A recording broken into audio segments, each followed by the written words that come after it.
Tahukah teman-teman apa penyebab utamanya? Ya benar, karena tidak menggunakan APD dengan baik dan benar.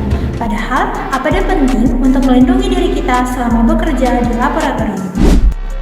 Oleh karena itu, sebelum memulai bekerja di laboratorium, maka pastikan teman-teman menggunakan alat pelindung diri seperti yang pertama, yaitu sepatu. Penggunaan sepatu di laboratorium berfungsi untuk melindungi kaki kita dari tumpahan bahan kimia dan benda tajam atau berat ketika tidak sengaja terjatuh. Pastikan sepatu yang digunakan adalah sepatu yang tertutup ya teman-teman. Kemudian ada jas lab dan sarung tangan. Penggunaan jas lab berfungsi untuk melindungi tubuh dan pakaian kita dari percikan bahan kimia. Dengan menggunakan jas lab ini, maka tubuh kita tidak langsung terpapar oleh bahan kimia berbahaya. Selain itu, jas lab ini dapat dengan mudah untuk dilepaskan jika terjadi reaksi berlebihan, seperti percikan api atau kebakaran, sehingga hal ini dapat meminimalkan risiko cedera. Dan jangan lupa mengkancing jas lab dengan benar ya teman-teman. Nah, untuk sarung tangan sendiri pastinya berfungsi untuk melindungi tangan kita dari paparan bahan kimia secara langsung agar tidak terjadi iritasi atau bahkan luka berat lainnya, apalagi ketika bahan tersebut bersifat korosif. Selain itu ada masker dan kacamata lab. Masker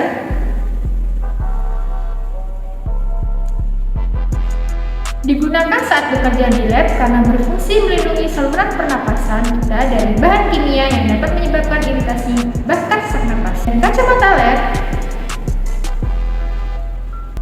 digunakan bukan sekedar untuk gaya-gayaan loh teman-teman, tetapi kacamata lab berfungsi untuk melindungi mata dari percikan bahan kimia atau pecahan benda yang menyebabkan iritasi bahkan kebutaan. Nah teman-teman, adapun alat pelindung diri lainnya seperti penutup kepala atau head cover. Nah penutup kepala ini berfungsi untuk melindungi rambut dan kulit kepala dari kontaminasi bahan kimia. Nah jika tidak menggunakan penutup kepala, pastikan rambut kita yang terurai diikat dengan rapi. Dan untuk teman-teman yang berhijab dapat memasukkan hijabnya ke dalam jas lab. Hal ini dikarenakan jika tidak ditangani dengan baik, maka akan berisiko terkena bahan kimia, terbakar, atau bahkan dapat mengganggu pekerjaan di laboratorium dengan menjatuhkan alat-alat laboratorium yang dapat memperparah atau memperburuk keadaan. Selain APD, teman-teman juga harus lepaskan aksesoris seperti gelang, cincin, dan juga jam tangan ketika kita bekerja di laboratorium untuk menghindari bereaksinya perhiasan dengan zat kimia dan juga menghindari kerusakan aksesoris akibat percikan dari bahan kimia tersebut. Jangan lupa dipraktikkan ya teman-teman, Karena keselamatan kita di laboratorium adalah tanggung jawab diri kita sendiri. Terima kasih.